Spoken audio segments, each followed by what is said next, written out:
Well, today I have a very special guest, Robbin McManne, who is a parenting coach, an author of the book The Yelling Cure, a podcast host, and especially an advocate for peaceful parenting. Hi, this is Dr. Friedemann, and you're watching Empowerment Solutions.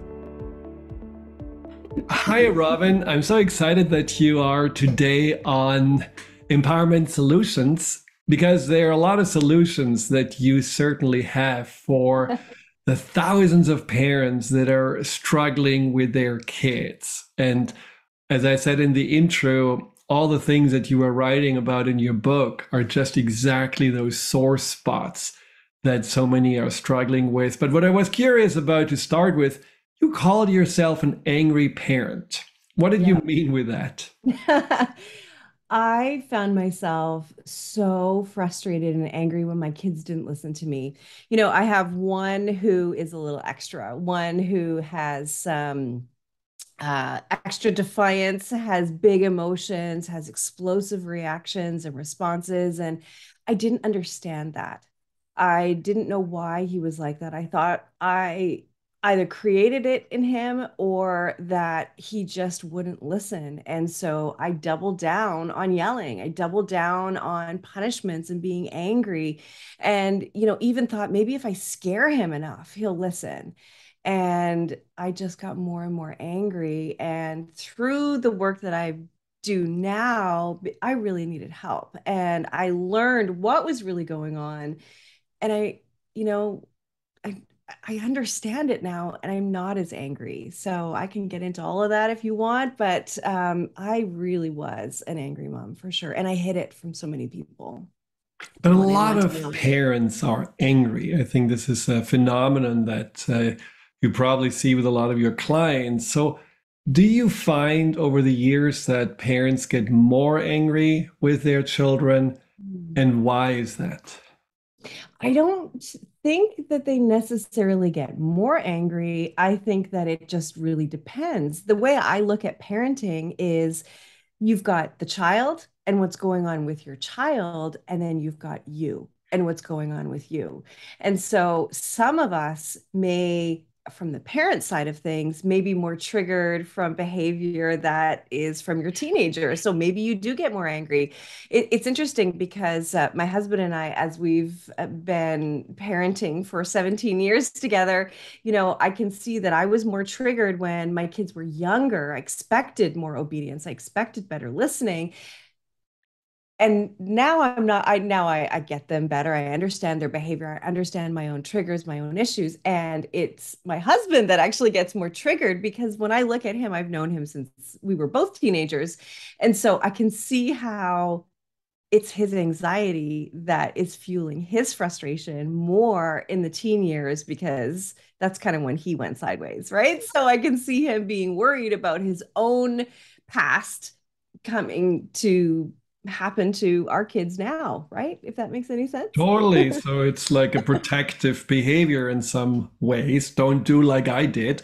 But I do Yeah. think what you said about anxiety is a factor that a lot of parents are, I believe, deal more with now than maybe 20 years ago because life is more stressful. We feel more Mhm. overwhelmed easily. And there is certainly also a sense of powerlessness or being out of control that, of course, the kids are beautifully mirroring back when they are not Mhm. listening. And so for many parents, yelling seems to be the first go to method because that's how they grew up. That's what their parents did. Now, you said your son had this, issue and you kind of understand him better, but I'm sure he's not that special that no one else in the world has his challenge. So, what would you say is going on with him that can also help other parents to understand their more defined or challenging children better? Oh, it's such a good question. And I would say he's pretty unique. So, what we know now that I didn't know back then was that my son does have ADHD. He has learning disabilities, but he also has an anxiety disorder. And I will say too that with ADHD usually comes with a friend. And so the friend that it's come with is oppositional defiance disorder. And he also has obsessive compulsive disorder. And we didn't know that. We started to see that around the age of 6.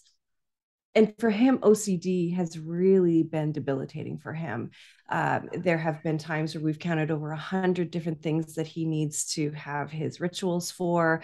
And, it's really tough. And what comes with OCD that we didn't find out for many, many years is OCD rage.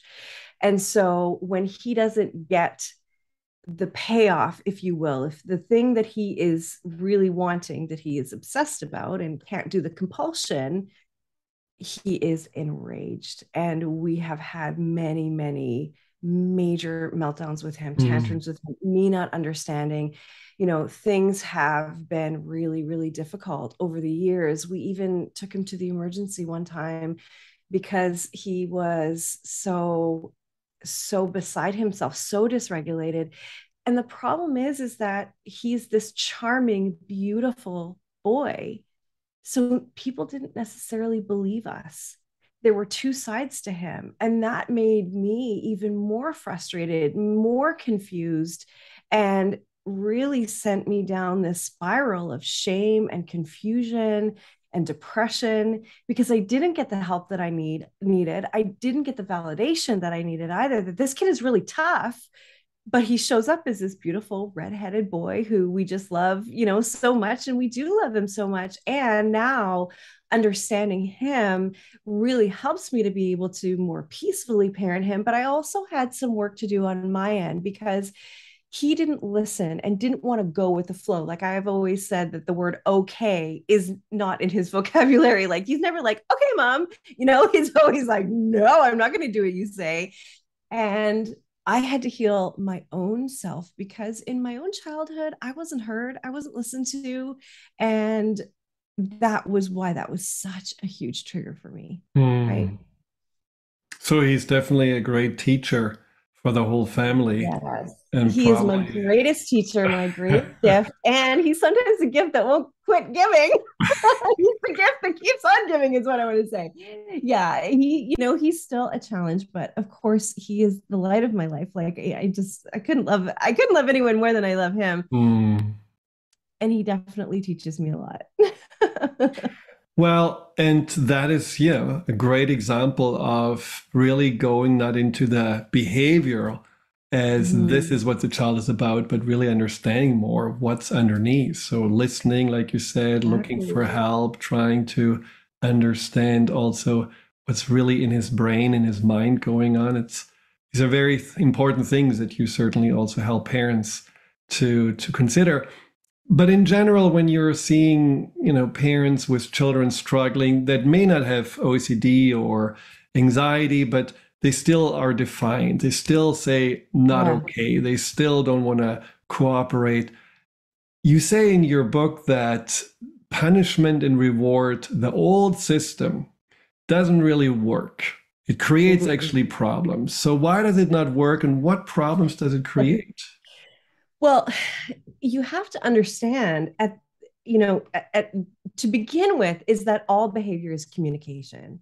And so when our child might be saying, get lost, mom, or I don't want to talk to you, yes, that is disrespectful. We'll label it as disrespect. We'll say, well, you don't get to do that to me, and then we want to have a punishment. But if we were to say, okay, hold on a second, I'm going to put myself aside. I'm going to put my ego aside. I'm going to put my emotions aside for a second and just be there for my child and just show up with curiosity, with empathy and compassion. Why would my child say that to me? What is going on with my child? And so my point is that our kids are always telling us what they need, but because they don't have a fully grown brain, they are not able to necessarily understand their feelings, articulate them, or know how to deal with them. It comes out in ways that we don't like as the communication. And instead of going to what's underneath it, which is really where the answer lies, which is really what is going on with your child. And when you go underneath, you can find out what it is and solve it there. But if you don't, and you layer on another layer, which is punishment, which is embarrassment, which is humiliation or yelling or name calling or whatever it is that we do, right? We shun them. We do so many different things. We've just added a layer on top of the behavior, and we're further and further away from what's really going on. And the reason why that's important is because that behavior will continue to morph and change and grow until that need is met. And our kids have basic human needs that need to be met at all times. And if they're not met, they will be more anxious, more angry, more unsettled, and will challenge you more. But if we can meet those needs, and those are needs not just for a toy or for attention, attention is one of them. Attention is vital, but it's also connection, it's unconditional love, it's communication, right? And it's also having independence and growth. There are 8 core basic human needs of a child, and those do need to be met too. And so, as parents, we have to remember that we're teaching our kids, right? But I'll say this one last thing. What we often do is we see behavior, we don't understand its communication, and then we catapult ourselves into the future and we say, uh-oh, if you're like this now, what are you going to be like as a teenager? You're going to be way harder. And I better nip this in the bud now. I better stop you from acting this way now, because in the future, you might be even worse. And that's just not the appropriate level of response for what's happening in front of you with your 4-year-old. Wow, there is so much to unpack here, but I 100% agree with you. But I also hear already parents saying, well, that sounds all great and good, but if I need to, because we're going on vacation and I need my child to pack its stuff so that we can actually go, and it's, really crunch time because we don't want to miss the plane, how do you then spend, the time or the energy to address these deeper, issues or needs that really may be at the core of the defiancy? How can you set this aside for a moment and get the child still to do what you needed to do in order for the flow to go? And what kind of tools would you suggest? So you have to meet your child where they are, not where you think that they should be. And what you're talking about, what I hear is expectations, and maybe unspoken expectations. Like my child should be able to pack their own bag. I can tell you right now that my one child cannot pack his own bag. He's 17. He just can't. He doesn't have the executive functioning yet. His brain isn't fully grown, and the areas of the brain that he needs, which is those 8 areas of executive functioning, he doesn't have. So, as a mom, I need to recognize that. And I need to also realize that that's not his fault. He's not choosing that. And if I misunderstand him, I'll blame him for it. I'll tell him he's choosing it. I'll tell him he's doing it just to upset me. But he's not doing it to upset me. He's not doing it to upset anybody. He just can't do it. So I have to help him. I have to meet him where he is. And if that means that I'm just there while he packs, then I'll be there for him. If that means that I'm actually saying, don't forget socks, don't forget to bring a couple extra shirts, then that's my role, right? I have another son that is totally and completely able to do that himself, and he's younger. And that's just where he is, right? So we have to know our kids, and we have to remember that they do not come to us with fully grown brains, that their brains do not finish growing until mid 20s. And for boys, it's even a little bit longer. And a child with ADHD needs extra time as well. So we often say these kids are lost causes, but they're not. They're just late bloomers. And so we've got to give them time. And so as parents, we've got to manage our own expectations, right? And that's really the key is, do I understand my child? And what can I do to support my child? Right? Not just condemn him and yell at him and put him down. What can I do to support him? That's where we should always be with our kids, is in that place of support. Yes, that's very interesting about the expectations, because I think, we actually have to manage our expectations for ourselves at times. And I'm sure as parents, you also need to to keep your expectations in regards to comparing your child with other children in check, because that's often Yes. a very common trap. But it's still something, in the day to day where parents are stressed. It sounds wonderful what you're saying, but a lot of people would say, I don't have time. I don't know how to do this. She sounds like, wow, so compassionate, so understanding. She sits down, goes and helps the child, but I don't have the time or the energy to do it. I'm already so full and stressed out. Is there anything that you can recommend for people just to still find a peaceful solution without necessarily having to, go into a tug of war like in the past, or doing it for the child, or, because sometimes there is this need for cooperation. How do you get the child to cooperate? Absolutely. So I think we're talking about maybe two different things. One, let me start by saying this with time. I know that what I'm saying sounds like, oh, sure, must be nice, must be easy for you. Well, it's not easy for me. Here is what I have learned. I have learned this in no uncertain terms. You say you don't have the time, you're going to spend it anyway, because where you're going to spend the time is at the back end of a situation where your child is refusing and you've misunderstood them, and now they're angry and you're angry and now you're fighting. Well, you didn't have time for that fight. You didn't schedule that in. You didn't schedule that frustration in and all of that. So if you really want to save time, you want to get ahead of it. And one of the things that I say to parents all the time is predict it. When you're about to ask your child to do something, what are they going to say? Right? Are they going to have problems with it? Are they going to say no to it? Are they able to do it? So think for a moment. That takes a moment, not even a minute. Okay, I gotta get my kid to pack his bag. Okay, what do I need to do here? Do I just need to bring in the luggage and he's fine? Or do I need to do everything? What do I need to do? The fact is that if your child doesn't know how to do it and you have that expectation, you're going to spend all of your energy on the back end doing it anyway. Why not predict it and say, hey, bud, what can I do to support you? What do you need? Right. And it's not coddling your child, it's recognizing that they are not little adults. They need your help. And as parents, what we need to do is teach them. And this is the key. We talk about discipline and obedience and punishment.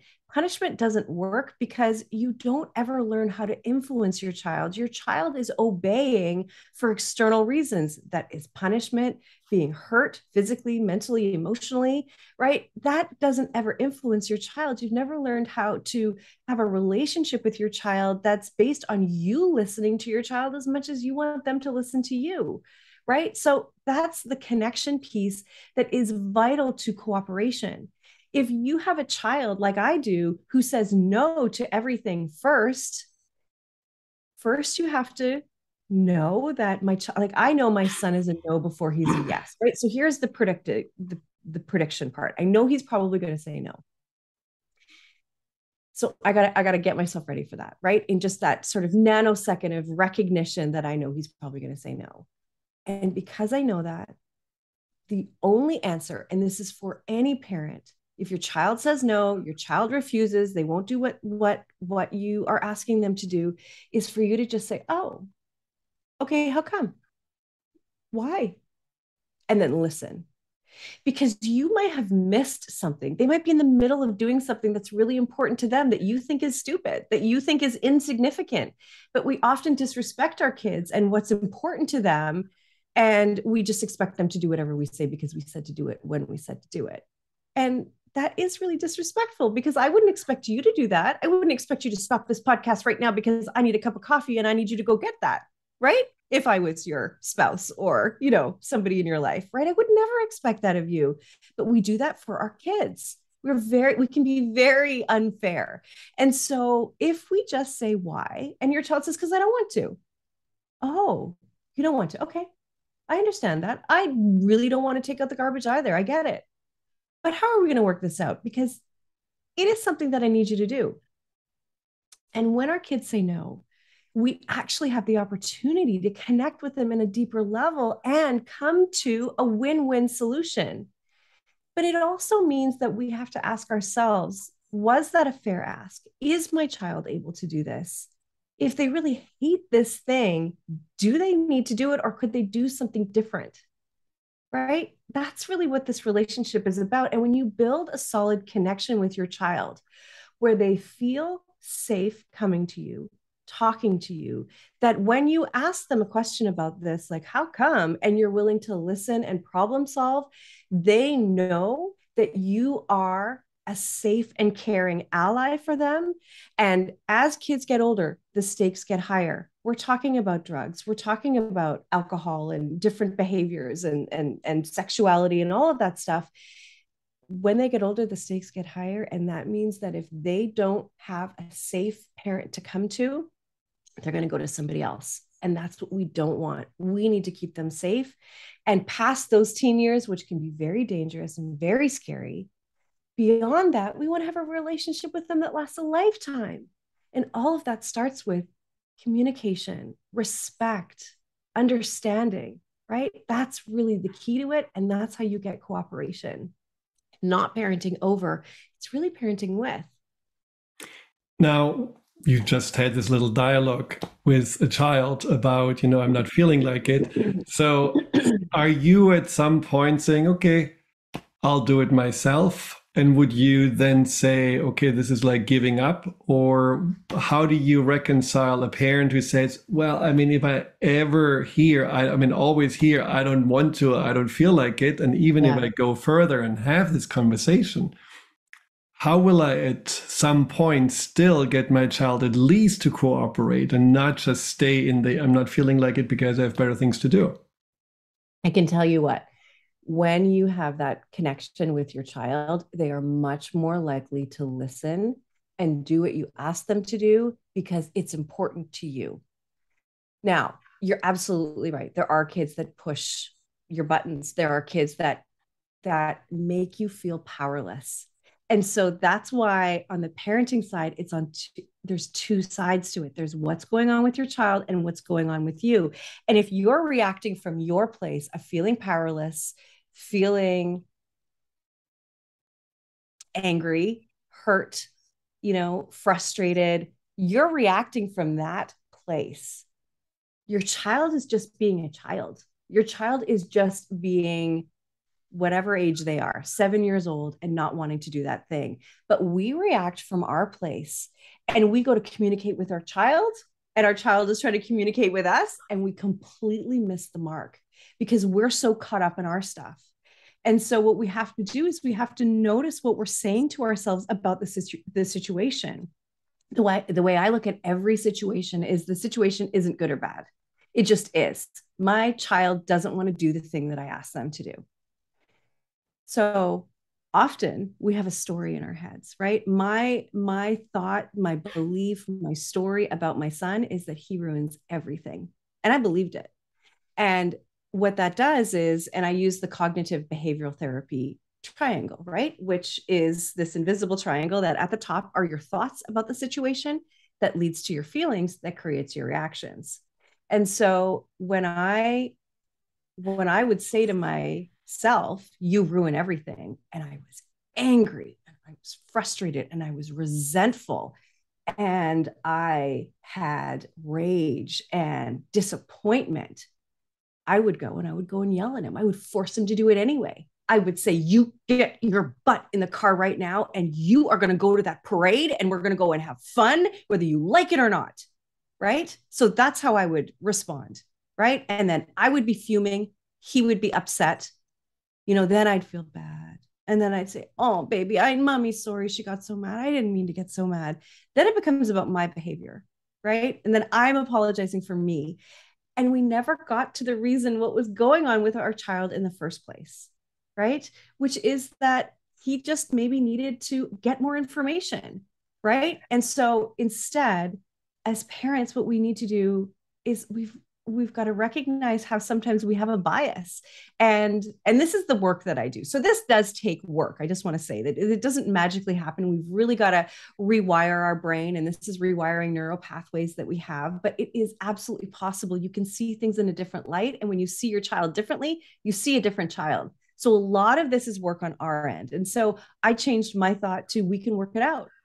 And to me, it made me sit up and just be more confident. I felt more in control. Like, no, I've got this. You're 4 years old. I've got this. I'm the mama here. I can do this. We can work this out. And so that put me in a more collaborative space where I was able to say, okay, what do we need to do? Right. And maybe I need to go and we need to, I need to have, a lollipop in my pocket and say, hey, buddy, guess what? I know you don't want to go, but I got something for you. So you get in the car and you can have this on the drive, right? It means that we get to be more creative and we get to be problem solvers.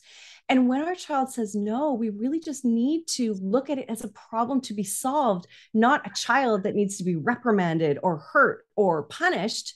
Just how do we solve this problem?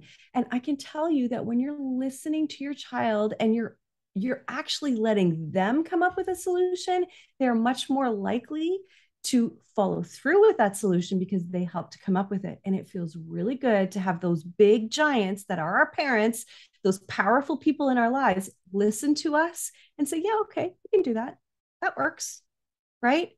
And sometimes you have to ask for a win. Sometimes you have to say, you know what, bud, I know that's really hard. And I know you really don't want to do that thing. I know. And that's where empathy comes in. I'm just going to sit with you in this space of you being disappointed, of you being upset. I'm not going to try to change your mind about it. I'm not going to try to talk you out of it. I'm just going to be here with you because sometimes you have to have a meltdown and you got to get through those emotions. There's nothing I can say or do to stop you from feeling that way. So I'm just going to be here in the trenches with you saying, yeah, you know what? I get it. That's a big deal. If I was 6, that would be a big deal for me too, even if I don't agree.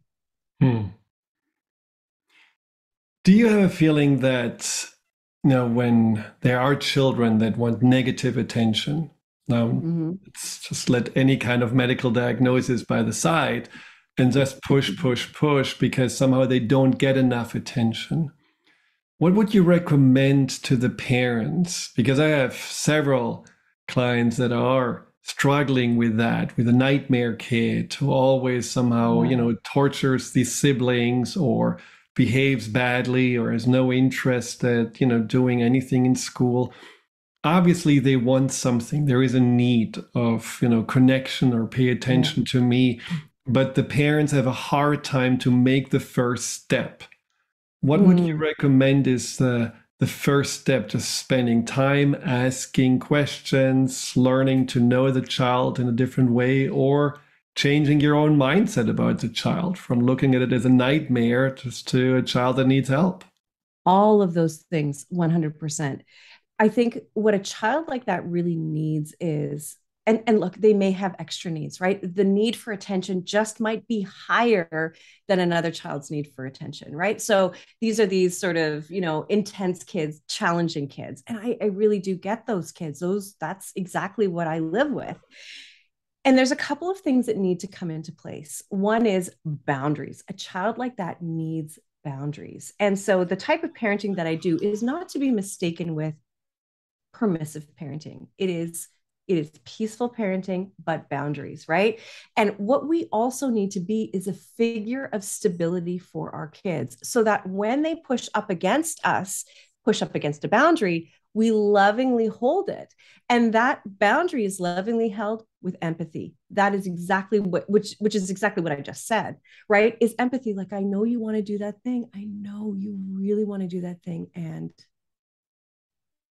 well, let's do the example of the kid, just really at dinner acting up and behaving the way that, it just disturbs the entire dinner because he throws food at the siblings or calls them names or does things that just, he always does or she always does to upset everyone and create attention. So what would you say there with empathy? Well, I think, yeah. So a child like that is in turmoil of some kind. What is going on with this child? And you said, diagnoses aside, there must be something that they're seeking. Are they seeking a sensory input of some kind? So what I would do is first, okay, we've got to start with some boundaries. We've got to start with some understanding. So take the child aside. Listen, buddy, I do not want to see you throwing any food. I don't want to see you upsetting your brothers or sister. You are to come to the table, eat, and that's it. Okay, so there's the expectation, right? And I know I said that fast. You might have to have more than one conversation, right? Then what we want to do is we want to anticipate things, right? Okay, where do things often go wrong? Have something in place that can maybe pattern interrupt. Like, oh, we're going to play music. Oh, we've got the song. Okay, everybody's going to sing along, right? Let's be intentional about how we're going to distract this kid, right? Because this kid is driving the bus, right? He is the one who's really in charge here. Right. But you need to be in charge. And when you are, your child will really just lean into you, right? Which is what we want. But we also need to recognize the good behavior. Hey, buddy, you're doing so great. Thanks for sitting down quietly. This is awesome. Now, if there is a sensory piece to this, maybe your child, and this is where we're flexible, right? Maybe your child stands at the dinner table and doesn't sit. Maybe you get one of those chairs that has a rounded bottom on it so the child can wiggle around. There is a concept that some kids need to be in motion in order to be still. And maybe this is your child. So you've got to know that about them. Maybe they need to have a weighted pad on their lap in order to be still, in order to be able to sit at the dinner table. The other option is you throw out the idea of everybody sitting together at the dinner table because it doesn't work. Why do we have to do it like this? If this doesn't work, why are we doing this? I don't need to have a Norman Rockwell painting of my family because I don't have that family. So let's all eat at the island, or mom and dad eat after the kids eat, right? So that we can be there to manage the chaos that is there, right? We're always looking for different solutions. So what do you think about that? I love it. Flexibility is a very good approach, just to be creative, and yes, using pattern interrupt is always working. But boundaries is such an interesting word, because when do boundaries become punishment? How do you, differentiate? Let's say, for example, many kids have these boundary issues with screen time. So they, 30 minutes they are told, and then they just push, and at night under the blanket, they still watch TikTok. And so then the parents find out, and the punishment is, or the boundary, depends on how you see it, no more phone for the next 2 days. But that creates, of course, the opposite effect. But as soon as the phone is there, then they find other places to hide out and watch. So that is a very difficult thing to enforce, a boundary that is healthy and still not going into the punishment and then the reactionary mode with that. So when it comes to technology, I have a lot to say about it. First and foremost, it does start with boundaries. Unfortunately, what we do is we give our child a device of some kind, right? Let's say it's a phone. Let's just use a phone for now. But it could be anything. And we say, here is a phone for you. Maybe here's some rules around it. Do we enforce the rules? The boundaries, same difference?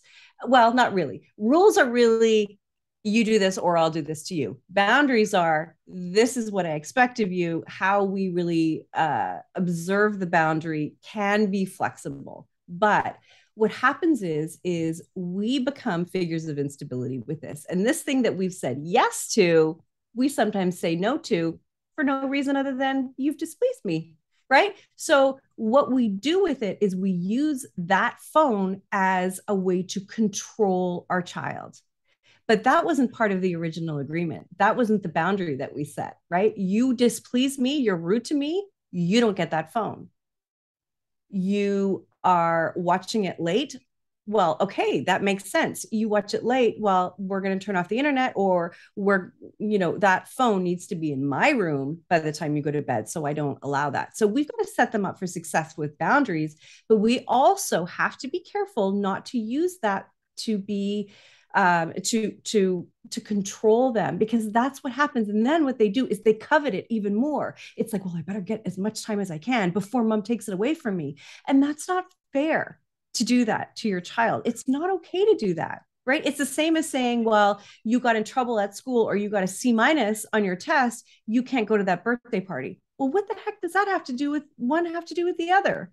Right. So we have to have expectations. We also can't give our kids these devices too early, because they may agree to a set of boundaries or rules and may not fully understand what that means. Right. And look, I want to just say to parents, the whole technology issue is difficult for all of us. We're all pioneers in this. We're all learning on the job.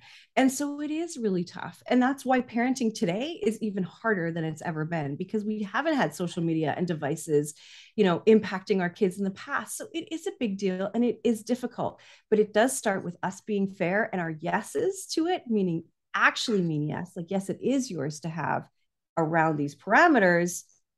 And if you don't follow through, then we need to talk about it. I need to understand why. It doesn't necessarily mean that it gets taken away, but we need to have a conversation about it, right? Because they may not understand, they may not know, but we have to hold that boundary. So the boundary would be then internet off if it's, not really accepted by the child, or yeah, or I take your phone at nighttime. That to me is okay. fair. I had a situation where my son, I'll tell you this quickly, where he was he had a phone. He's in high school. High school's about a 20-minute walk away. And sometimes I would be able to pick him up from school and sometimes I wouldn't. And so he would have to walk home. And at the time when I was first coaching, I was doing all my coaching over the phone, not over Zoom like I do now. And he would call me, or he would text me and text me and text me when I said, no, I just can't do it. And he would blow up my phone just constantly. And it was ruder and ruder and ruder, more rude, just not nice. And I just said to him, I said, listen, it is not okay for you to use your phone in that way. You do not use your phone to communicate with me that way. You understand, because we've talked about this, that sometimes I can pick you up and sometimes I can't. And I know it's really hard and it really sucks to have to walk home. I get it. And if you use your phone like that again, you don't get to bring it to school. He did it again. He wasn't allowed to bring it to school. That's the boundary. And then it stopped? Absolutely. Yes, it did stop. I mean, there might be a couple of times where he, was testing the boundary. I mean, this is a kid that definitely likes to test boundaries, but I would shut it down. And he knows now that I won't put up with it. He knows now that that phone needs to stay here if he does that. And we can talk about how long it stays here and different things like that. But that's how we teach. And that's a natural consequence, right?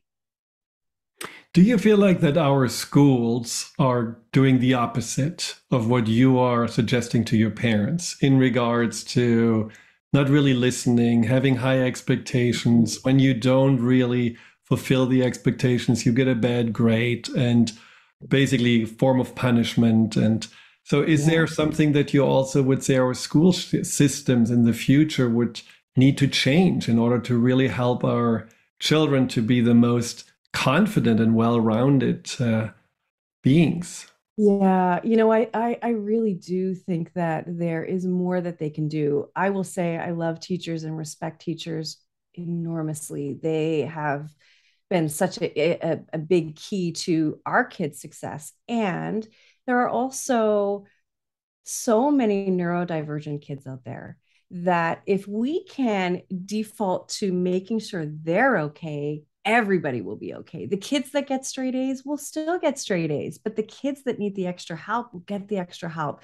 And the problem is those kids that are on the fringes, those kids that go to LST, right, learning support, they don't feel good about themselves, right? School, when you aren't on the honor roll, getting the grades that the A's, the B's, you feel like you're less than. And that isn't good, because school is not a measuring stick for your worth. And that's something I have to tell my son all the time. And also, as parents, we need to readjust what is good. if we only are looking for A's and B's, we don't see the gift that is that C plus, because our child worked really hard. I think effort trumps results always. And there are a lot of teachers, and for all the love that I have for teachers, I do also understand that those people who become teachers were probably those really good students. So they may not fully understand our kids, right? That they do struggle. And especially right now with anxiety, it's so huge in kids. My younger son actually stopped going to school because he had debilitating anxiety. So it's just so difficult. He's in a special program now, which I'm so grateful for, that he goes to school every day. It's so wonderful. And I'm so grateful for that. But more schools need to take that into consideration. And in fact, on the news this morning, as I was getting ready, in the States, they're screening for anxiety now, instead of just saying, oh, that kid's got ADHD, or that kid is, whatever. That's big. That's big. It's definitely a whole nother topic that I would love to have you come back and talk about, because this is something that's very, little understood in children, especially. Yes. But as a society, anxiety is just a pandemic that seems to get more and more out of control. And most people are just able to cope with it, but not really address it. And that trickles down to our children too. But that's a different topic. So thank you so much. But I want to hear how people can find you, how they can work with you, your fabulous book, how they can buy that. Just tell us the details a little bit. Oh, thank you. Thank you so much. Yeah, you can find me. I'm really everywhere. Parenting for Connection, parentingforconnection.com. I'm also on YouTube, and my YouTube channel is Parenting for Connection. I mean, that is everything. Connection is everything. And so I would love for you to check out my videos on YouTube. Have a look at my website as well. I'm on Instagram. I'm on Facebook. I have a couple of private groups, depending on, what you need. And my book is called The Yelling Cure, and you can go to yellingcurebook.com. So please do that. I would love to hear from you. Thank you so much for having me on your show. I really appreciate it. Thank you for letting me talk about this such important topic. Absolutely. Thank you for all that you're doing for the children. I already know that just by what you shared, you have touched a lot of parents. And for me, the take-home message is really lead with empathy. And that is certainly something that we don't do very often, or don't hear very often. So thank you so much for that message. Thank you. Hi, Dr. Friedemann here. Thank you for tuning into my YouTube channel. If you're interested in learning more about fear and anxiety, here you'll find guided meditations, webinars, and interviews with some of the most renowned experts in the field of empowerment. Delve into the over 230 videos and more to come every week.